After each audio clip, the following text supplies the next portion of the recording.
साथीहरु यो सौराको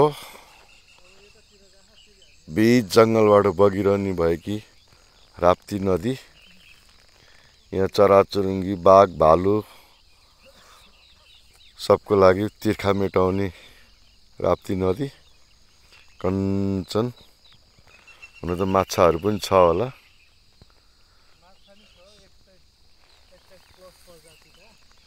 21 जाति माछा छ है। 121 plus. Oh my God, 121 plus प्रजाति माछाहरु पाइँदो रहेछ यो नदीमा। एकदम पवित्र नदी। हामी अहिले गाडी लिएर आएका छौं।